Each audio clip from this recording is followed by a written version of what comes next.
Transresistor Radio. You are listening to Transresistor Radio. I'm your host, Aaron Franz. My website is theageoftransitions.com. Go to the website to see past episodes of this podcast, Transresistor Radio. You can subscribe to it. Subscribe to it through iTunes. You can download the episodes directly from theageoftransitions.com. You can watch the video versions and also subscribe to my YouTube channel, which is connected to the website too. All that sort of stuff. Read articles, see videos, and much more at theageoftransitions.com. So please go there. Today on the show, I welcome back a return guest. Very pleased to have him on once again. We're going to continue talking in the same vein that we have in past shows, just very general subject matter, but at the same time delving deep. So we're all over the board, but we're getting deep into some areas I feel that aren't often discussed. So I love doing this sort of thing. Today, I welcome to the show from investigatingtheterror.com, Tom Secker. Welcome back. Hi, Aaron. It's good to be back. Yeah, it's like I said, our other past two episodes that we've done, if folks should go back and listen to them, I hope that they do. They'll get a little background to what led up to this and just expand their horizons a little more, I hope. So go back and listen to the past episodes. And today, we've been actually, you sent me some very good information through emails that I had no idea. I never heard of this stuff, but I was fascinated by it. And we knew that we had to record a show about this. So I'm very excited today to talk about this. Specifically, we're going to be talking about transhumanism as we have before.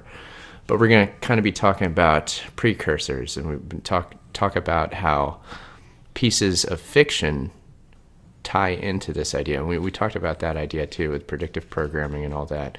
But we're going back quite a few years here into some old classic fiction and how the predictive programming aspect of transhumanism goes back even further than most people might think. And that I really find fascinating. So I'd just like to have you explain this. If you could let the audience know what I'm talking about and just preface all this. Yeah, sure, will do. Well, it's just that there's this curious little kind of network of people in the background of this novel Frankenstein. This is early 19th century, am I right about that? This novel by Mary Shelley, which is in some ways the first kind of sci-fi novel, really, at least in what we would recognize in the present day as a sci-fi novel, in as much as it's a story about a man who creates an artificial life form. Dr. Frankenstein creates Frankenstein's monster, and this monster takes sort of essentially human form, but is entirely artificially produced. I'm sure people are sort of familiar with that kind of basic story from all sorts of things, from, I don't know, episodes of The Simpsons or whatever. Yeah. A lot of culture plays on this archetypal story of the professor that creates the artificial life form in his image. And this little network in the background, that she's... Mary Shelley was born Mary Godwin. Her father was William Godwin, a British writer and philosopher who was kind of an anarchist, but at the same time was very much a utilitarian. And I mean a utilitarian in the British tradition of utilitarianism. If people are familiar with John Stuart Mill and Jeremy Bentham, they're a little later on. But this notion of creating, I suppose, an ordered society to maximize the efficiency by which you are achieving whatever your aims are. This notion of efficiency is absolutely key to utilitarianism. So that's Mary Shelley's father. His wife is Mary Wollstonecraft. That's why Mary Shelley is called Mary. And she was a kind of proto-feminist philosopher. She wrote a book called Vindication of the Rights of Women. I think that's the title, which is kind of where most modern, at least Western feminism, kind of traces back to. It's kind of if you like, a female equivalent of Thomas Paine's Rights of Man, but specifically as applied to women and as applied to the kind of liberation that women might seek, or at least the rights that women should seek as the basis for a just society. So that's Mary Shelley's parents. A sort of curious blend of philosophies that you get there between this notion of utilitarian efficiency and this notion of female liberation or female rights. So that's her parents. She's also married to a guy called Percy Shelley. That's why she goes from Mary Godwin to Mary Shelley. Percy Shelley was a sort of protege to some extent of William Godwin. And he's also an author kind of playing around with these same themes and these same ideas. And he wrote a book called, a play, but a kind of play that's designed to be read rather than staged, rather than performed, called Prometheus Unbound. And of course, Prometheus is another one of these kind of archetypal stories in this history. Indeed, Prometheus, you could say, is kind of the first, sci-fi myth, if you like, if we would call Frankenstein the first sci-fi novel. Yeah, I would call Prometheus the patron saint of modern-day transhumanism. I'd go that far, that's for sure. Yeah, sure. What is Prometheus? Prometheus is the man who, the demigod who provided a sort of bridge between the gods and the ordinary humans, and gave humans the technology of fire. Yes, yeah. I'm sure a lot of people are familiar with that myth. Again, has been played on time and time and time again in popular culture since. And so I just find it interesting. I mean, I've read Shelley's Frankenstein. I read it back at university for some module I was doing on something. And it's not an easy read. I'll say that much for it. It is a very good book, and it is a profoundly affecting, emotive book. There are sections in that are kind of told from the monster's perspective, the creation's perspective, and the kind of strangeness and pain and disorientation that this kind of fully grown, powerful being that has no memory and therefore no sense of identity projecting back over, tens of years, to kind of have some sense of, what am I and where am I going and what am I doing? This creation has none of that. And that's a really kind of, it's a dark vision. And I found, like I say, I just found it very affecting and very troubling. And so you wonder, is that, as you kind of alluded to, is this all part of a predictive programming thing, whether intentionally or otherwise, whether these people set out to do this or otherwise, whether that's what that archetypal story plays on is our notion of that, if we create an artificial life, ultimately we're going to have to feel sympathy for it because it's another life form, just as we would feel sympathy for another human being. And when that artificial life form is, for example, a digital, if you like, life form, then we're in uncharted territory. Where do we go with that? What will that do to our sense of identity and our sense of, what we're doing and where we're going? Troubling to me. And it's amazing how this early work, like you said, it kind of created a genre. It almost created this science fiction genre. It was there at the beginning of, before people would even think to write in such a way. This was in the formative stages of that even. So it became a standard. And this story, like you said, became archetypal. This Frankenstein story, the creation of a living creature by humans, bringing that which has no life to life. So it kind of it creates a whole new idea, which is distinctly transhuman again, and it leads into modern day, and we're only now talking about literally kind of doing these things that are in these stories. So first it was pure science fiction. It's like, well, okay, yeah, this wouldn't happen now, but coming into the time where this becomes more feasible. So philosophically, there's a lot going on, but again, we're trying to tie a lot together in this episode. So we've got a lot to do here, but well, if I could just pick up on that thing that you say, that it's in some ways it is very strange that this book happened when it did, that this story was written when it was, because this was in the midst of, I suppose what you would say was in the midst of British industrialization, which was possibly the most early industrialization in the Western world. And it's only in the 20th century when sort of most of the Western world had become industrialized that we start to get this real prominent science fiction tradition in literature and then in cinema. And of course, most of the cinema is based on the literature. Mm-hmm. So it's strange in that respect, but you can kind of flip the question around the other way and say the whole kind of alchemical notion of giving life to that which is inanimate, of animating the inanimate, precedes the publication of Frankenstein by quite a long way. So sure, it's it's playing on ideas.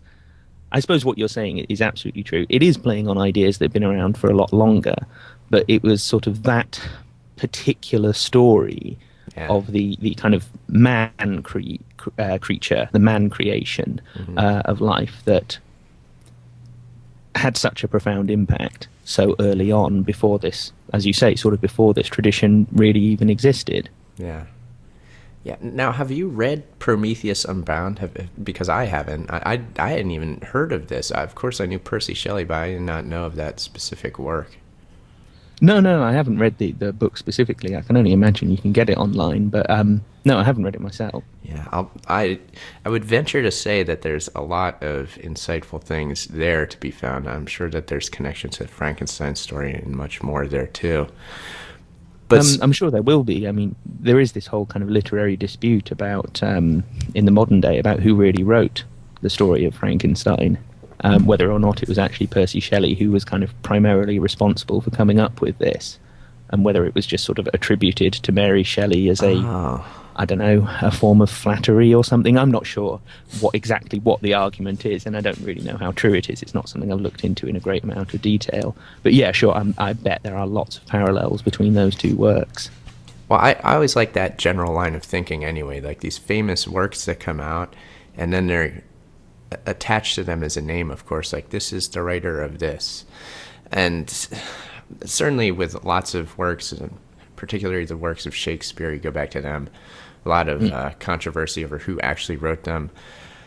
I'm of the personal opinion, looking at the subject, that it was a group of people who put together these were kind of corporate productions. Yeah, it was a large group, and then the name William Shakespeare, it's stamped on there. William Shakespeare, just alluding to this group that, again, shadowy group that you don't know all the members of it, but that's kind of the point. They don't want to be known, so they use the name William Shakespeare on there, and they remain unseen. But that's kind of like a side story. But just that in general, I think with any big work of fiction, you kind of have to keep that sort of idea in mind, that there were certainly probably other people who at least influenced the making of this that you have no idea who they are, and there's interesting food for thought. Oh, absolutely. The whole notion of single authorship is a bit of a hazy one, particularly when it comes to works of art. I'd actually argue it's kind of a bit of a hazy one when it comes to everything. The notion that human beings exist in isolated moments at which they take decisions which then have specific consequences. That's a very difficult thing to tease out physically and philosophically. But it's very much the case in terms of literature and in terms of works of art, that you might say, one person painted this painting, or one person actually wrote down these words and made this book. In terms of the labor, kind of often, yes, they did, but sometimes they didn't. You talk about the Shakespeare example. I'm kind of with you on that, or at least I have this I've had a suspicion about the Shakespeare thing for a long, long time, because over here in England we studied Shakespeare every single year in secondary school. So for 7 years I read a Shakespeare play, at least one Shakespeare play a year, if not more than one.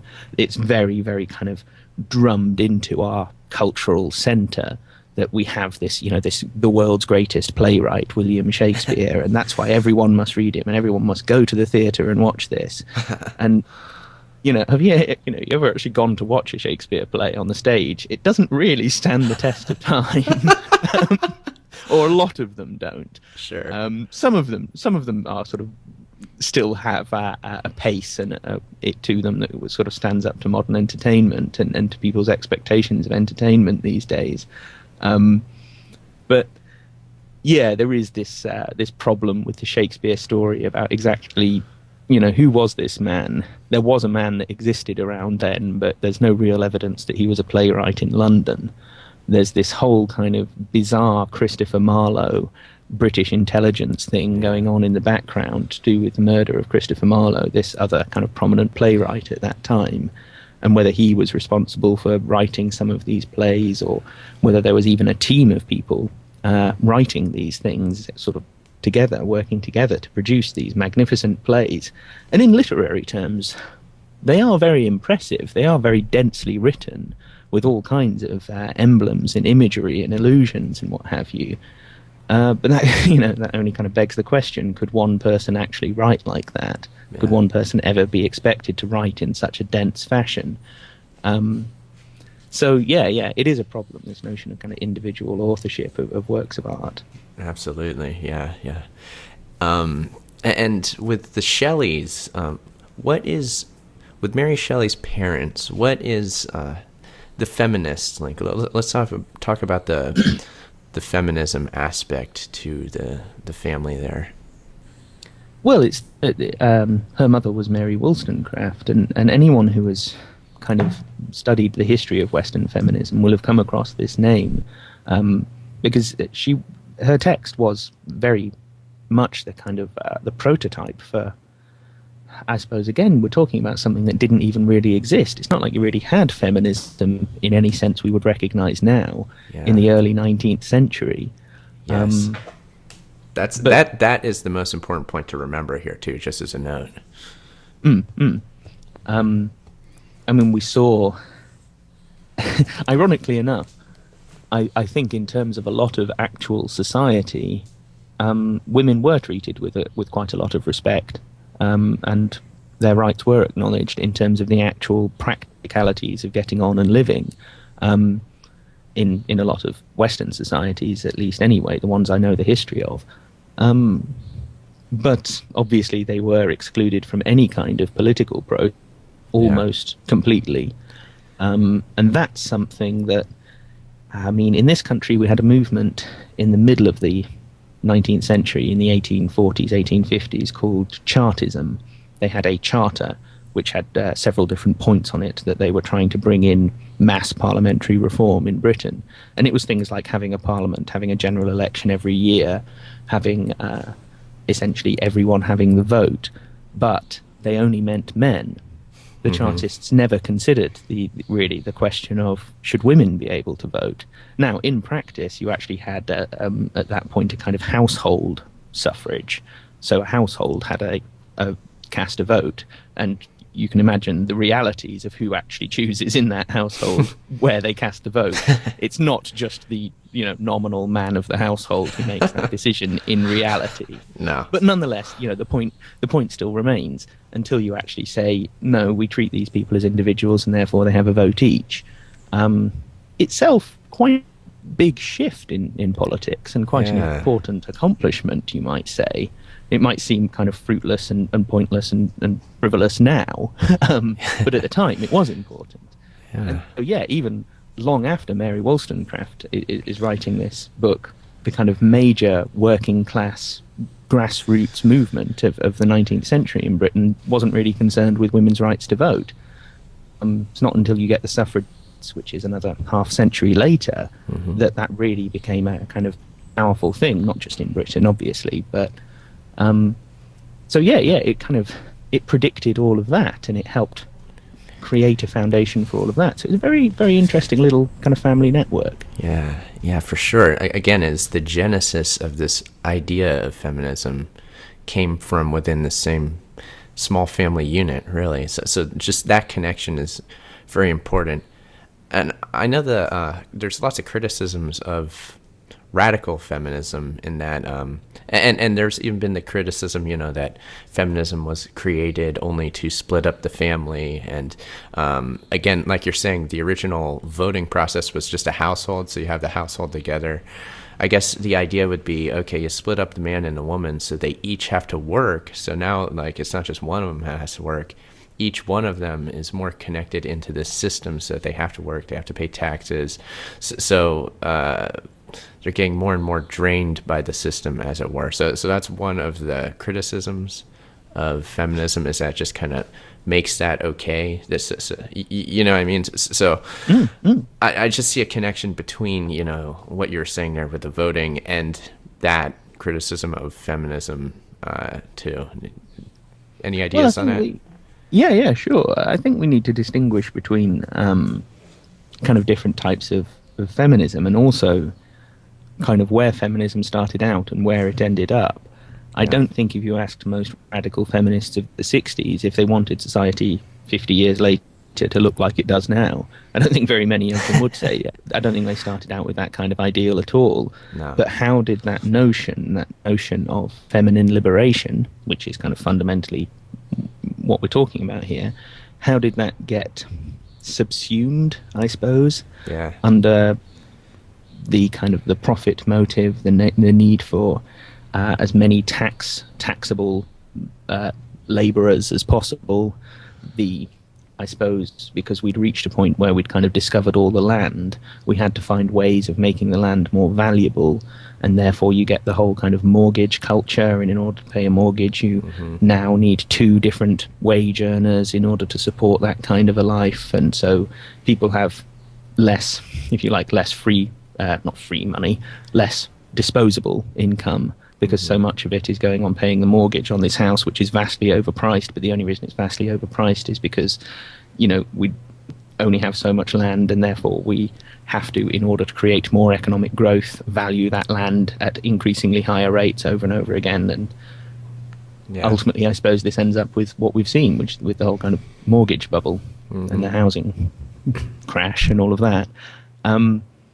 But yeah, feminism very much played into all of that and got subsumed under it. But it also got subsumed under the kind of technological and transhuman agenda. Yes. And again, it's hard to say, was this little family, that intellectual literary family, really thinking about all of this? Or is it just kind of the spark? Yeah. Is it the spark for a much, much bigger process that has in reality been going on for a much longer time? I mean, industrialization did already exist then. It was somewhat, I suppose, inevitable that once you start using machines to replace the labor of human beings, that sooner or later you're going to get to the can we enhance human beings through technology kind of notion. Or this the 20th and 21st century notion of transhumanism. I don't know. I've got no idea, really. I can give you an answer to that question, but I'd be guessing. So, But feminism has been somewhat subsumed under that as well. We talked in our last conversation, this notion of technology as the liberator. And again, go back to the 60s feminism, which was so important. And what came out of that? The contraceptive pill, the technological means of liberating women from the, if you like, confines of family and confines of marriage and confines of fidelity and all of these kind of traditional things, which at least some feminists were saying these are the tools of oppression against women. And again, sure, some of those things were used as tools of oppression against women, but per se, fidelity and marriage aren't bad things. So it's throwing the baby out with the bathwater is what the radical feminists do there. Yeah, and a lot of this was enabled in reality through a technological means. Yeah, exactly. Yeah, and the ties between transhumanism and feminism are actually outlined by the modern transhumanists themselves. There's a paper that I've written some articles on called Postgenderism Beyond the Gender Binary. And again, you and I had talked about this in an email too. It's a very, very bizarre paper, really, but it's fascinating, and it's I feel it's very important to understand a lot of deeper aspects behind transhumanism. You'll get a lot out of it if you take the time to read it. But in that paper, they point out that radical feminism specifically was a lot of radical feminists were hoping to use technological means at some point to liberate themselves, as you're saying, from this patriarchal slave system that they saw, that they were slaves to. So the idea was to liberate women by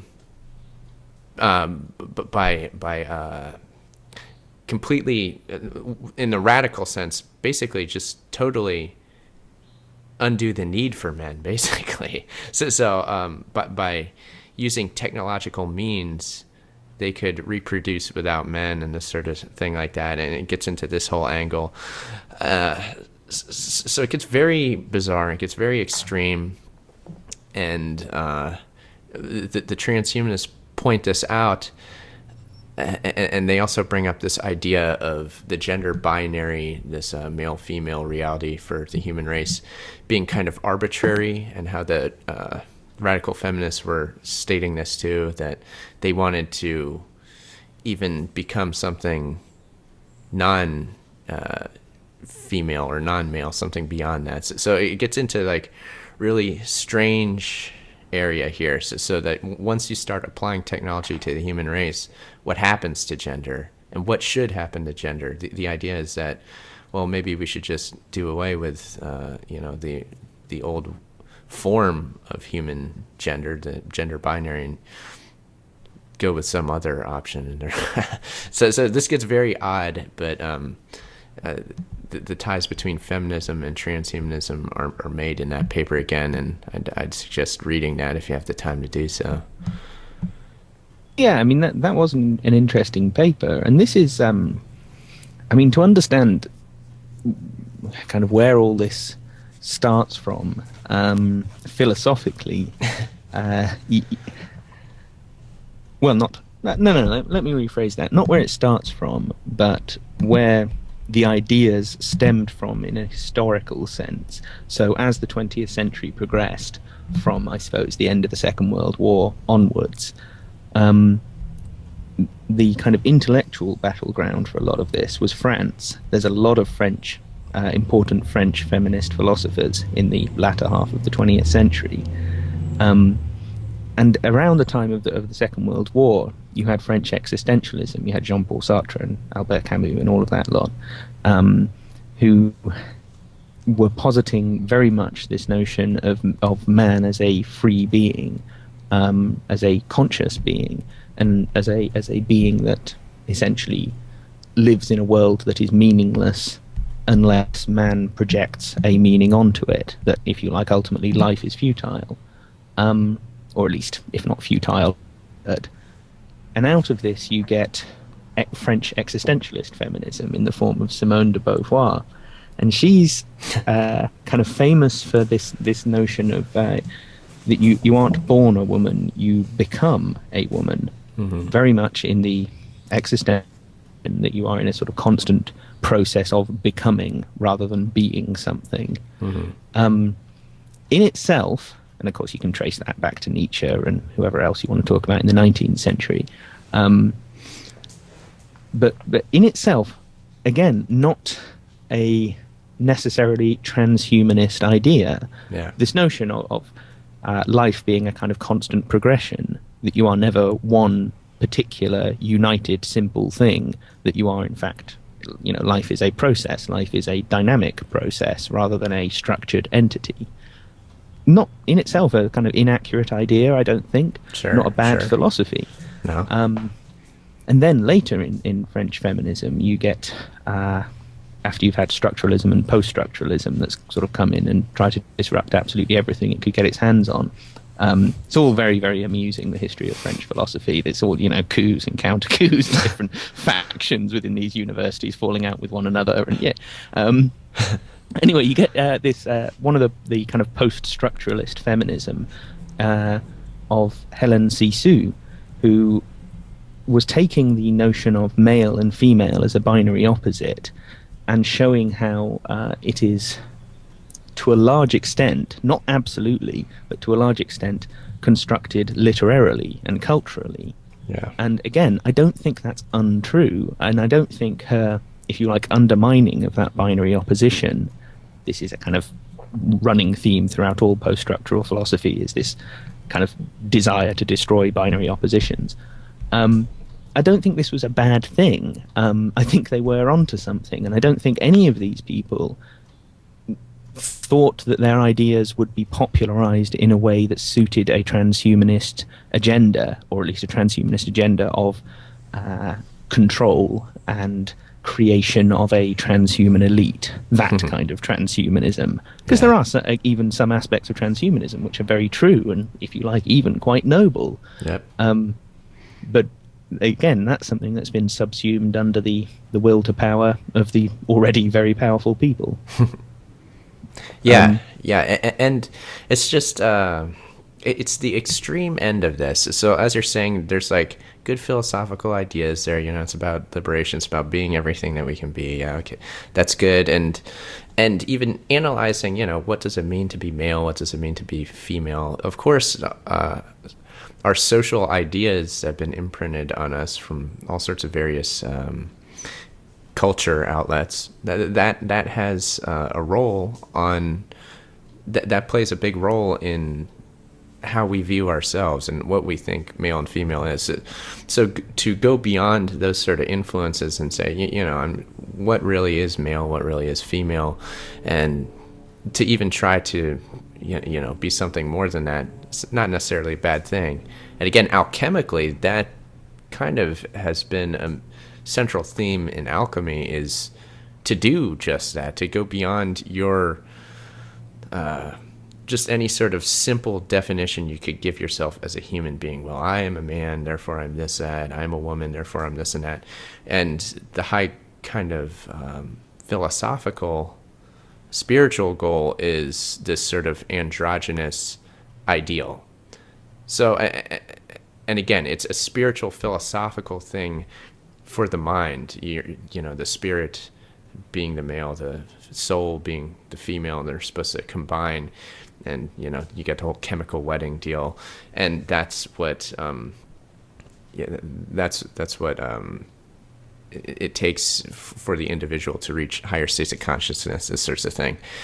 Now, what interests me is how those kind of ideals, those ideas, can be taken and then brought down to create this kind of actual physical plan in the real world, saying that, okay, androgyny is the ideal, and therefore, since we have this high technology that would allow us to do so at some point, we should create a race of androgynous beings, because they'd be highly more enlightened than a race of men and women that are separated into male and female gender. Like, so it's taking the ideal and then saying, okay, since this is the ideal, we have to do it. And again, with the radical feminists like Shulamith Firestone, there's a quote here from here. Let's see here. The heart of women's oppression is her childbearing and child-rearing roles.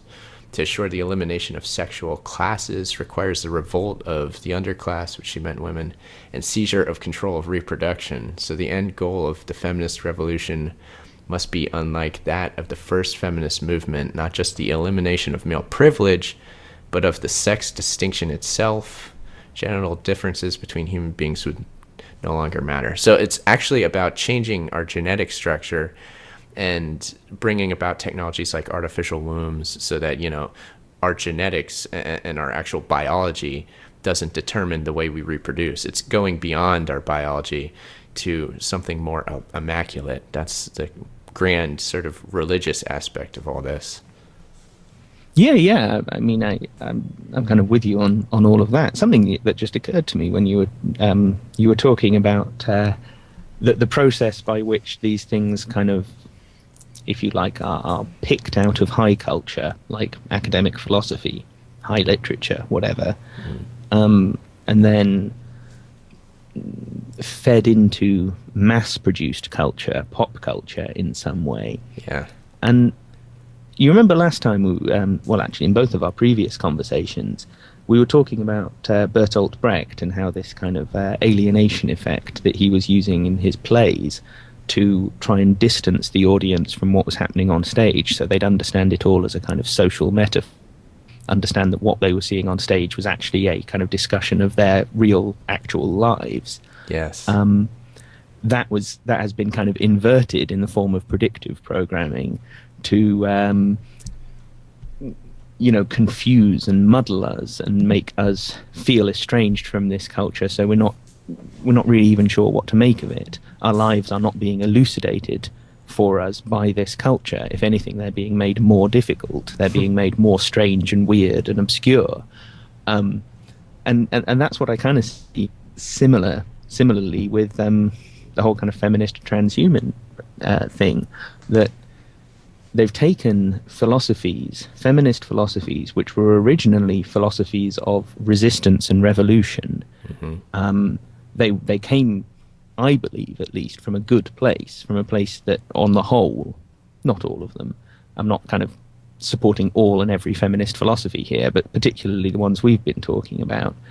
I think they came from a good place, and I think they came with good ideals, but in the form that they got kind of taken out of the, if you like, lofty discourse of high culture and became part of mass culture, the process by which that happened has been very much to change them from philosophies of resistance and revolution to philosophies of kind of incremental centralization of control.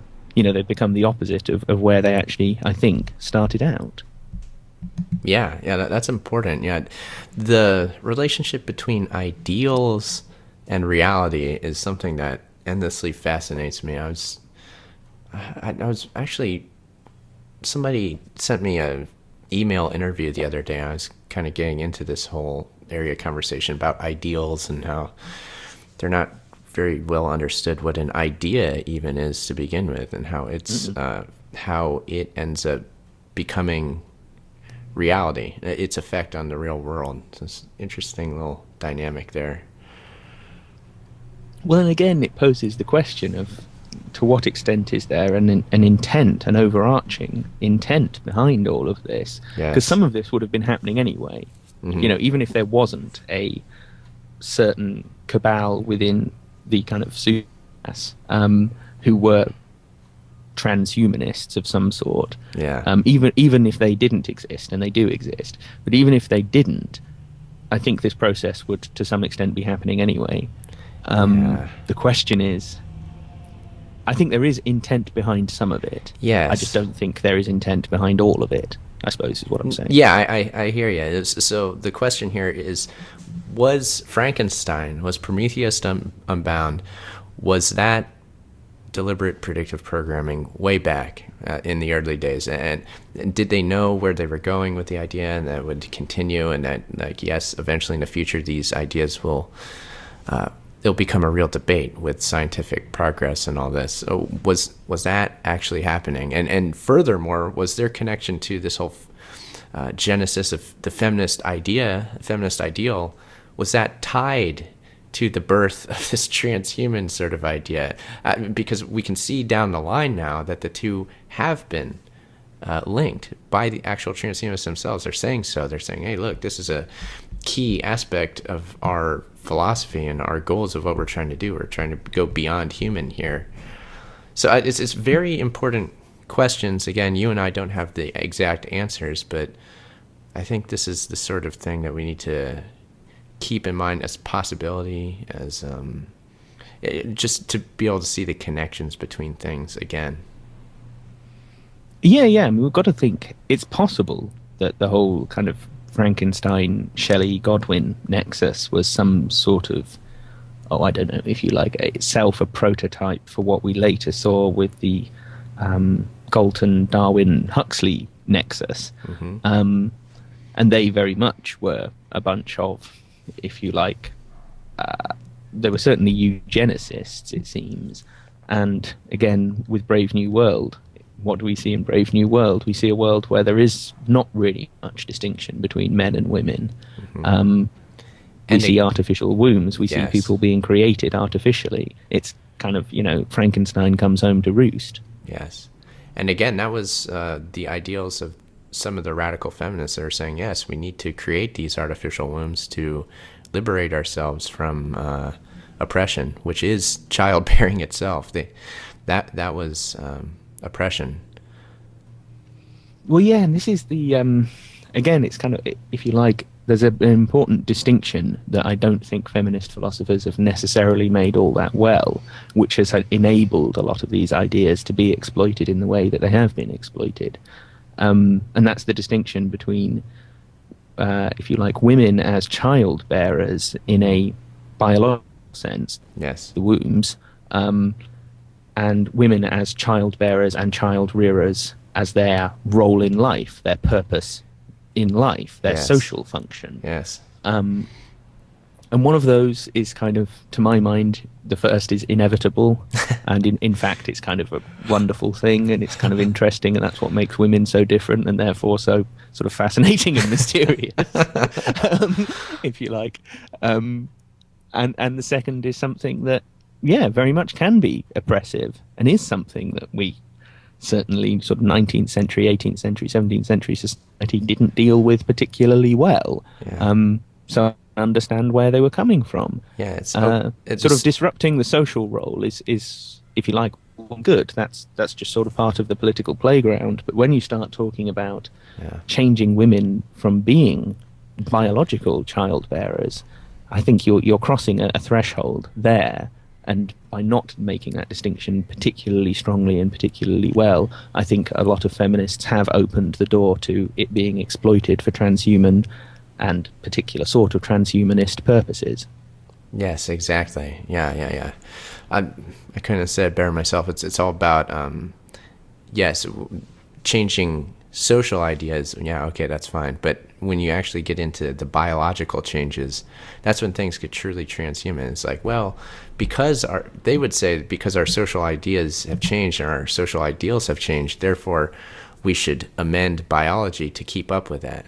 But at the same token, like, how often do social ideas and ideals change? They change all the time. Like, so that would mean that we're having to change ourselves biologically and genetically all the time. And what does the implication? It's the slippery slope. If you start down that kind of line of thinking, that's where you end up, where the biological constitution of a human being is just a whim. It's just a fashion, a fad. It's just whatever it is that we're supposed to be this week. Do you want to pin your biology on that? You'd have to be crazy. Yeah. That's a big kind problem. Of where we're being cultured towards. I agree. Yeah, it's a fascinating subject there. And then onto another subject. I know that you wanted to speak about Jean Francois Lyotard. What did you want to speak about him? Well, he ties into all of this because he's another French philosopher. He was if you like, part of the post-structuralists.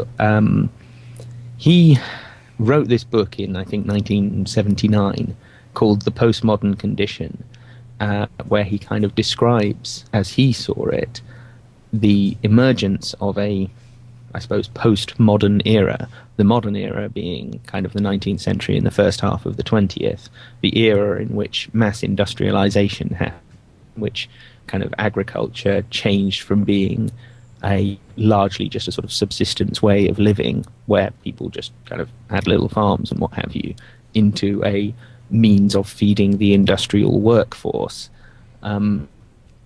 The rise of skyscrapers, the rise of the oil industry, all of these things would be very typically modernistic. And he said that, if you like, in the aftermath of the Second World War, when people kind of saw where this modernism was going and what it facilitated, and the destruction of quite a lot of Western Europe and quite a lot of elsewhere,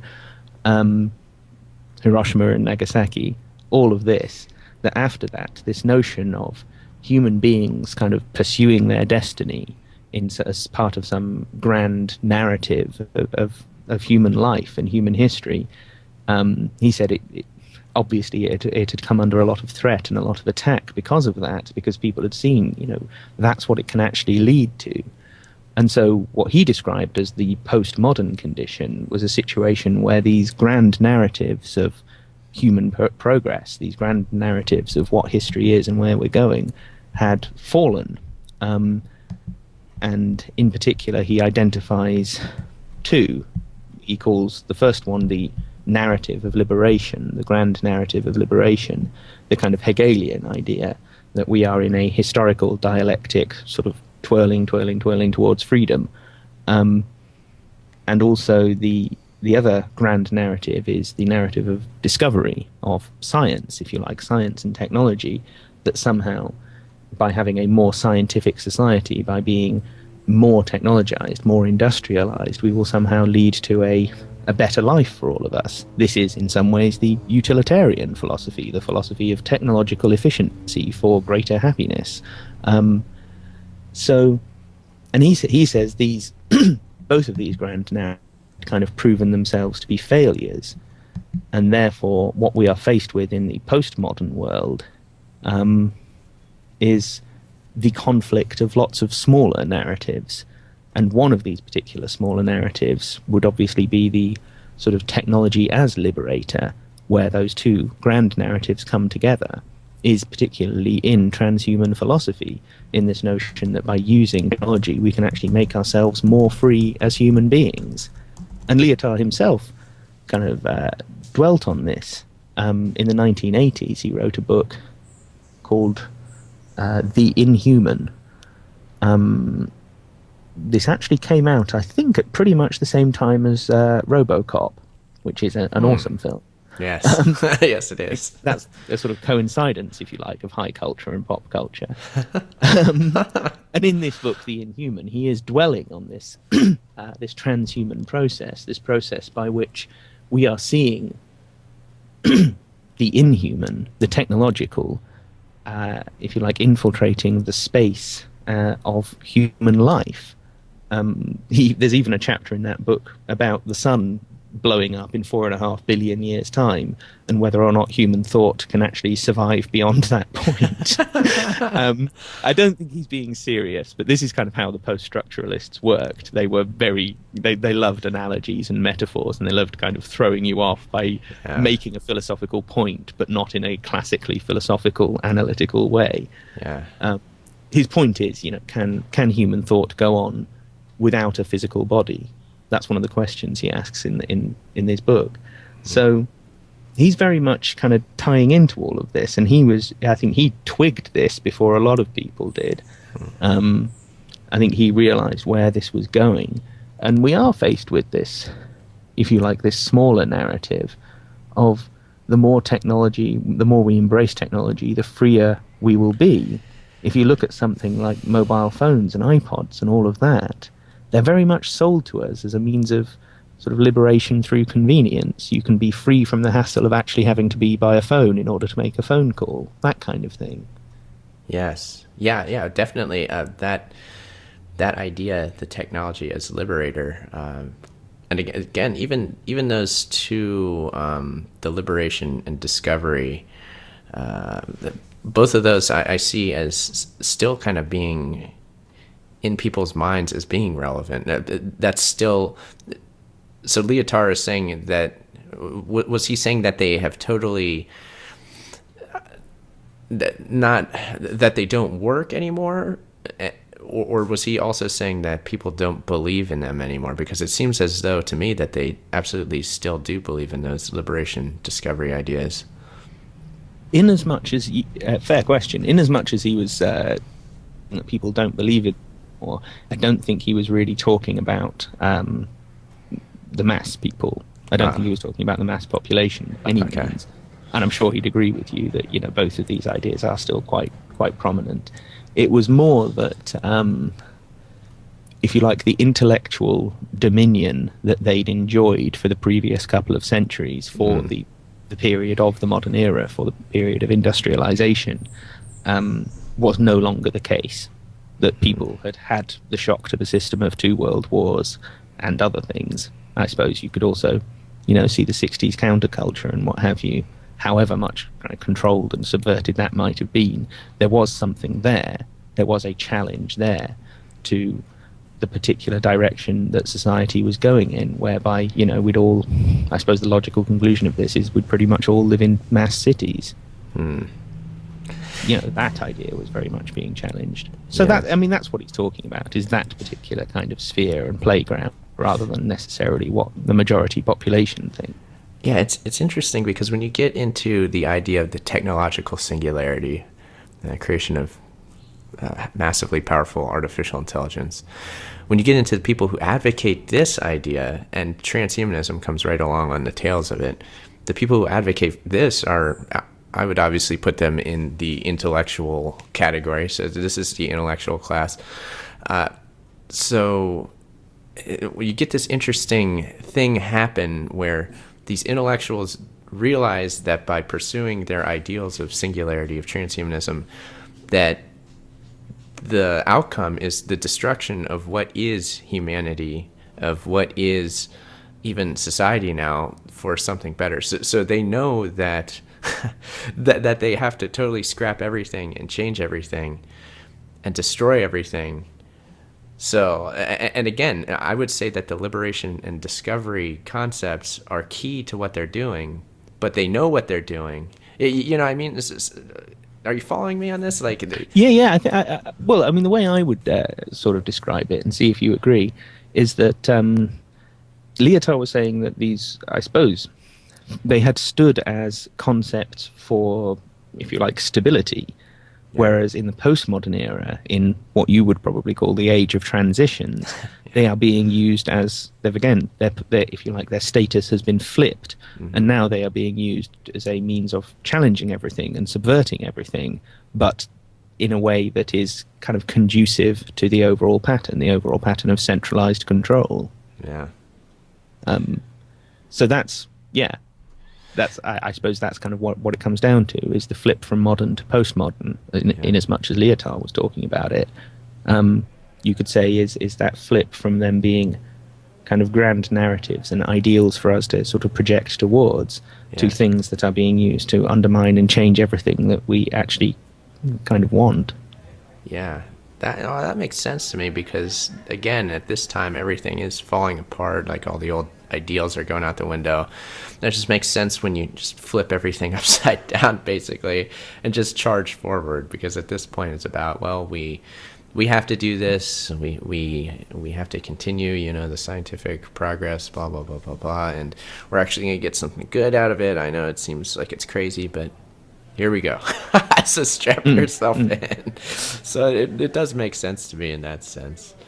And I guess I know that we want to talk about the Matrix films, and this is an important thing to get into any given time because it's so popular of a film.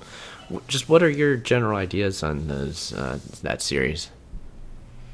Well, I've got to say, I never liked the Matrix films. I was one of those people who I've watched all of them. I've watched all of them multiple times. They are very compelling movies, or at least the first two are. The third one, don't know what they were thinking, really. But yeah, I think a lot of people feel like that. Even fans of the series. The third one is like the third Back to the Future film. Anyway, yeah, I never really liked them. I always found them quite... not just disturbing films, but I was irritated and frustrated by people's response to them, because what seemed to happen as a result of their popularity was a whole load of people sort of spuriously and trivially asking things like, well, yeah, but what is reality? If you've only got to that question by the time you're, 20, 25... there's much bigger questions like, why haven't you been asking this question much longer?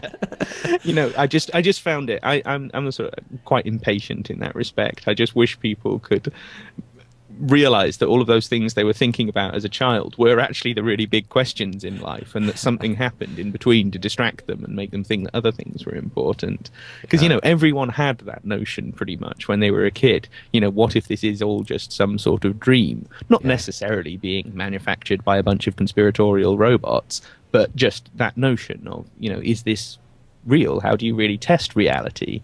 I mean, you kind of have to live in it and have to just get on with things, but yeah, so I found that all kind of very frustrating, that was the conversation that was inspired by these films. Whereas what I was struck by was, not that I necessarily put my finger on it quite at the time, but like the whole kind of aesthetic of the thing is really, really horrible, and the philosophy of the thing is really horrible. For example, in the first film, Keanu Reeves is taught in the training program that everyone else out there in the Matrix is a potential threat because they could potentially be an agent. So all of these people who they are supposedly trying to liberate, who they claim to be liberating, are actually a threat. They're actually the enemy. And throughout all of the films, whenever these characters are in the Matrix doing their, action movie stuff, they show complete disregard for all of these other people. They kill thousands of them recklessly. They don't give a toss about any of them. It's not about liberating humanity. It clearly isn't. Because if you're going about liberating humanity, why would you kill all these people?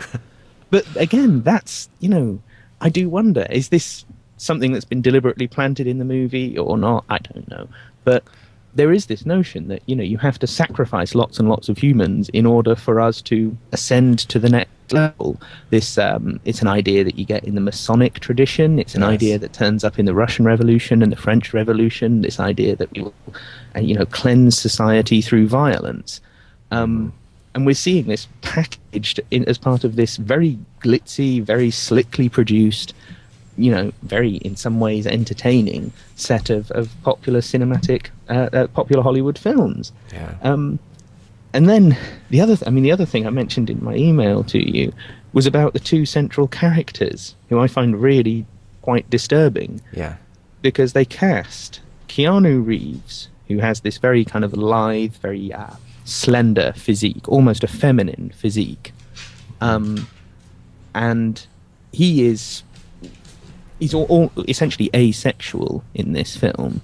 In these sets of films. And the other one, the other central character, Trinity, his lover, I suppose, she doesn't exactly have a masculine physique, but she doesn't have a feminine one. Yeah. They clasp her hair right back rigidly and put sunglasses on her, quite sort of angular facial features. So she in some ways looks quite masculine. Neither one of them is sort of distinct in terms of being male and female in it's more classic Hollywood. It's not a lumberjack and a princess. Exactly. It doesn't have to be as simple as that. You can do stories that aren't about a lumberjack and a princess, but they don't have to be about some sort of post-human androgynous, horrible creations. And of course they dress like Nazis. Yeah, this is just they're wearing the kind of Gestapo, long black trench coats of the Nazis. I just, I find, what was it I said in my email? They're not very good role models. That's the thing that sort of fundamentally, when I first watched these films, that was what was bothering me about it. As years have gone on, I've put my finger on it a bit more accurately, but that's what it boils down to. These aren't very good role models, particularly since they're kind of supposed to be superheroes. Now, another interesting point to bring the ideal and kind of the philosophical side of these films and all that back to the world of reality, again, the world of ideals and reality, how they blend. You've got the Wachowskis, formerly the Wachowski brothers. Now one of them is a transgender person. So one of the brothers is now a female, the transgender person. I just kind of find this interesting in the fact that it's bringing that reality of, like controlling our biology, our genetics into the real world. So it's just kind of an interesting point. We're like, well, is there any tie there philosophically to, you know, alchemy or other things, or the themes that we may be seeing in the Matrix with the androgynous characters, you know, where they put in there by Wachowski because, you know, obviously important to them. So the ties between those two things, I think, are interesting too. I certainly think it's a kind of unsurprising development in the story. If you picked up on what these Matrix films were actually about, then you can't have read that story and been surprised, I don't think. I don't know, it's a difficult one if someone wants to surgically try and turn themselves from a man into a woman. I suppose all power to them, really. Yeah, I have exactly. no idea why someone would want to do that. But I don't understand it myself. Yeah, but that doesn't mean I would want to, you know, kind of stop someone else from doing it. But it's not just someone else doing it, is it? It's someone who made a set of films that very much plays on these themes and then manifested those themes in their own life. Exactly. So you have got to wonder. What is behind that? What is, you know, is there something explicitly conspiratorial, or are we looking at more a kind of a cultural echo, a copycat effect, or you know, what is the phenomenon behind that connection? Because there clearly is, you know, that connection is really obvious. Yeah, I've noted this transgender theme pop up. Well, it pops up in transhumanism as an ideal, but you also see a lot of transhumanists themselves living that ideal. So it's definitely a theme there. And with the Matrix films, again, going back to like what were they about? To me, it seems to be about sort of this initiation of the neophyte, being Neo, into a secret society. So it's all about his personal experience into the world of the occult, the world of secret societies just in general, and how, you know, they do see their mission as this liberation of humanity. But again, we're getting to see, well, okay, that's their ideal, but how do they go about practicing that? And the film kind of alludes to their method of doing that, and showing that the average person, you know, they're not enlightened, they're not going to be, so you have to deal with them as a dangerous, as a danger, and you have to deal with it's them. Not just you have to disregard them. They are actively seen as a threat to what you're trying to accomplish. Mm-hmm. Yeah, that's such a dangerous idea for any kind of liberationary group of any sort to believe in. Yeah, that's what bothers me with secret societies, with the Matrix film, the philosophy in that, and everything. And that's what flies under the radar, because when you're out there flying the liberation banner, like, oh, we're liberating ourselves, we're liberating everybody, that sort of whole aspect to everything can get lost, and nobody even knows it's there, you know. So that's a real danger to remember. Well, and just sort of by contrast, a film that came out at a similar time, I think even in the same year as the first Matrix film, in Fight Club. Again, you have this, if you like, revolutionary philosophy. But in that film, even though it is the same kind of idea, the sort of liberation through the destruction of society, all the people who are members of this crusade, the members of this group, the members of this secret society, these fight clubs, are just ordinary people. They don't really conceive of themselves as part of an elite. So you've got a different sort of story, if you like, or at least a different philosophy behind that story, I feel, than you get in the Matrix films. Yeah, that is a good point. Yeah, it's not the little elite group. It's just kind of the frustrated many trying to reach for meaning in life in any way possible, even by violent means, if it means anything different than the humdrum cage of everyday life. And it's not like I'm particularly upholding that philosophy. I'm just saying, you know, that's a different Hollywood film from the exact same time that is actually offering a kind of a different idea. That's why the Matrix films sort of stand out in such a way. Yeah. But again, we have to note that the end result of both is similar in that it's just like the decay of the old and the beginning of something new. That's the big theme, and that's what's going on in our time. So, you know, we're seeing all these fictional accounts of that idea being portrayed to us. Yeah, that's partly why we get so many disaster movies. And I quite like disaster movies, but there are a lot of them. We have seen society crumble in pretty much every imaginable way before it's happened, if it even ever happens. Yeah. Which it might, it might not. But the point is, we've seen sort of almost every imaginable scenario already in mass-produced format, and that's kind of worrying. Yeah, I agree. You got to wonder, really, what are they prepping us for, if they are sort of deliberately prepping us for all of this? Yeah. If anything, it could just be, again, more philosophical or idea-driven, in that our minds are in...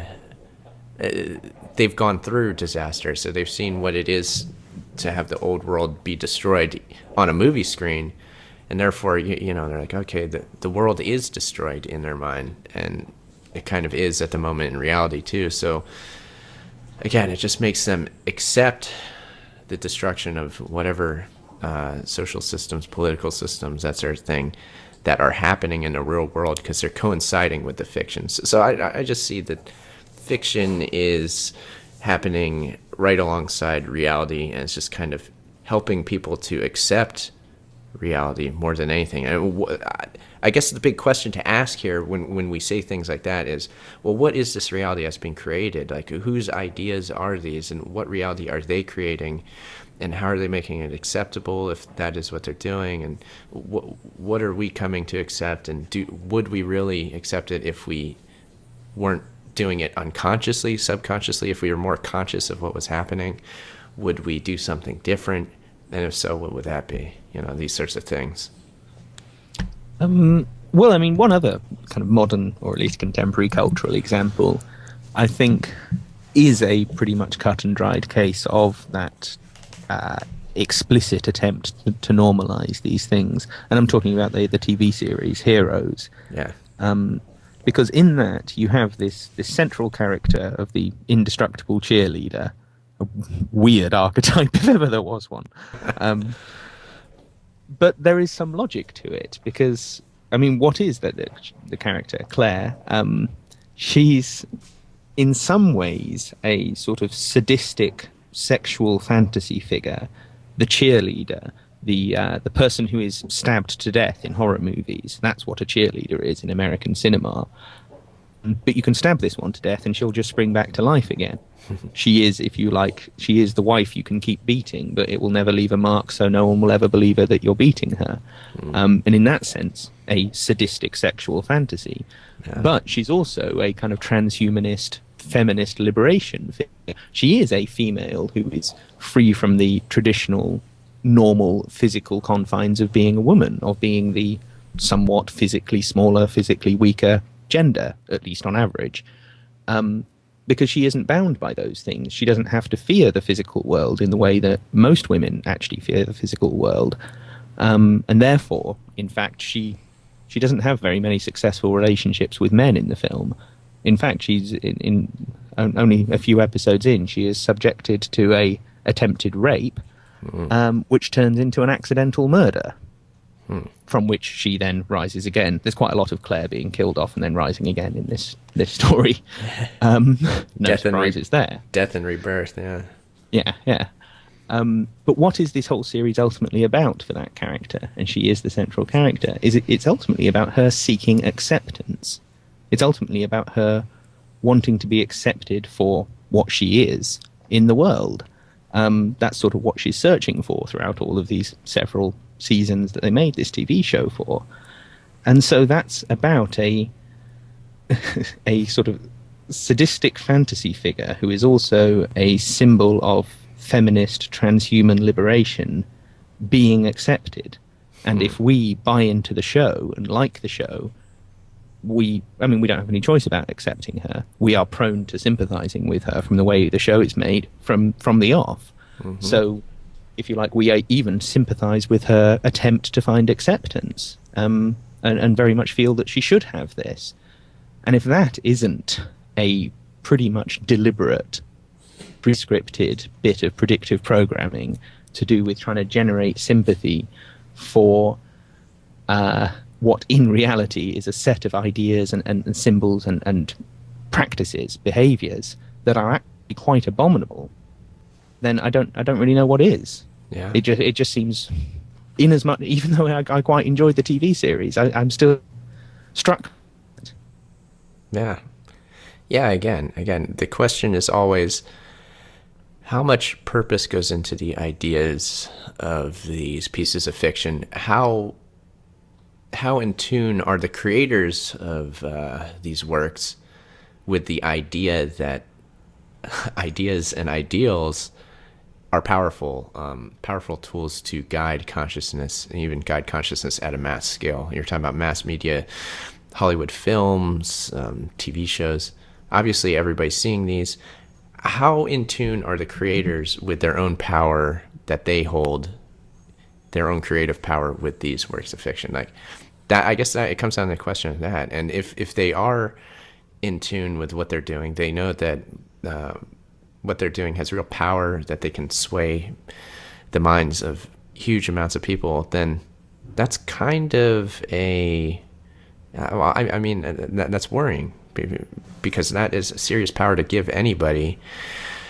So that's something that we have to be critical of. Again, I guess that is the main point of all this, is just being critical of predictive programming and just of media in general.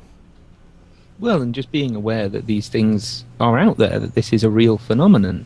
I mean, not every single TV show that you see that embraces some of this kind of stuff is a deliberate, pre-planned bit of predictive programming. Yeah. Some of it are just they are just copying other TV shows. Something becomes cool, so they knock out their own cheap naff version of it. It happens all the time. I mean, it happens in every form of every mass culture. Yep. So it's not, don't go overboard with it. Don't sort of become suspicious of every last minute of every TV show and every book and every, pop song and every other bit of music and every film and everything that you ever watch. Yeah. But just be aware that, this is a real thing, that sometimes they are actually very much deliberately doing this. Mm-hmm. And, I mean, on the question, just one little more thing on the question of sort of how deliberate this is and how much the creators of these shows know what's going on. In America, it's somewhat different to the way it is over here. Over here, generally speaking, these shows will be written by one person, particularly the case with comedy shows, but also generally speaking with dramas and action series and what have you. They will have a kind of lead creator and a lead writer on it. In America, it's like we were discussing with Shakespeare, it's a much more kind of corporate effort. So the guy who originally came up with the idea for the Heroes TV show may have just thought it'd be cool to make a TV show about a bunch of superheroes with, who are just kind of like the normal superheroes, ordinary people with magical powers, and that they could sort of meet up and kind of have some adventures. That might have been just where he started with it, and it might have been nothing more complicated than that. He might have not been playing on any of this in any kind of a conscious way. I don't know. But I'm just saying, for example, but by the time it gets millions of dollars thrown behind it and some big network comes on board and decides, we're going to make this, we're going to make it this a focus, and we're going to throw a lot of money behind this and big production values and good actors behind this, well, some good actors behind this. By the time all that happens, a lot of other decisions have been made and a lot of other people have got involved. And so it doesn't necessarily have to be the creators. It can be an executive producer, it can be a script editor, it can be, really pretty much anyone you like who has a strong sense on the final product, who is the one who is in tune with this. Again, maybe part of some wider network, or maybe just playing on this because that's what they believe in. There's lots of different ways that this could go down, I suppose, is what I'm saying. Indeed. All interesting food for thought that I hope you will all, that you all find valuable, and that hopefully that you can take something away from this conversation. Hope that you learned something. It's the basic aspect of what I'm trying to say here.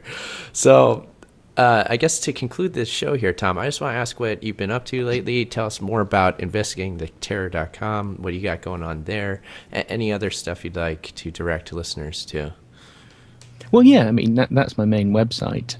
That's where I have a somewhat more limited focus on that website than we've been having in these conversations. But that's partly why I wanted to talk to you about this.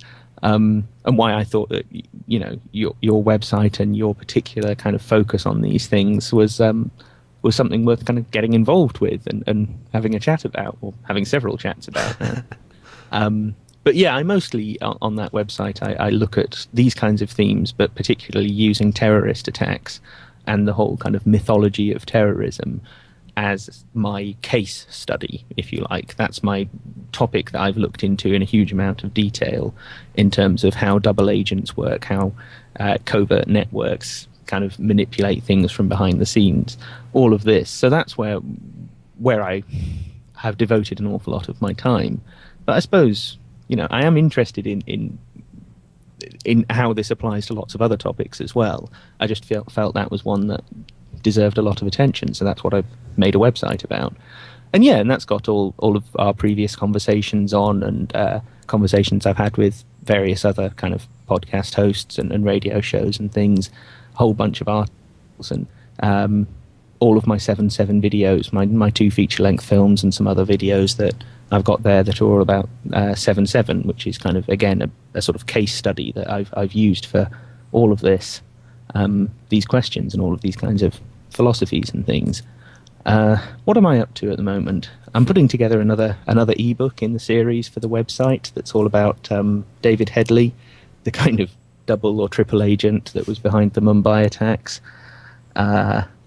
He's a very interesting character, and that's going to be the next update on the site, apart from possibly this conversation. Anyway, what else am I up to? Well, I'm currently trying to get my 7/7 book published. There is a publisher who I'm not going to name because they certainly haven't given me confirmation or anything, but there is a publisher that's interested in that, so hopefully that will be out in the new year. And from then on, I don't know. I would like to make further documentaries. I might even make another 7/7 film. But certainly there is more to come from me. I'm certainly not letting go of this by any means, and will sort of progressively be broadening the scope of what I'm doing with the site. So yeah, please check into it. It's investigatingtheterror.com. Great. All listeners, make sure you check out the website, investigatingtheterror.com. And just final note, I'd like to thank you again for coming on the show, Tom. So thanks for coming here. It's great talking to you, Aaron. Really enjoyed it. Yeah, likewise. And I also want to thank all listeners, as always, for listening to this podcast, Transresistor Radio. Hope you'll check out my website as well, theageoftransitions.com. And as always, Seeker, seek on.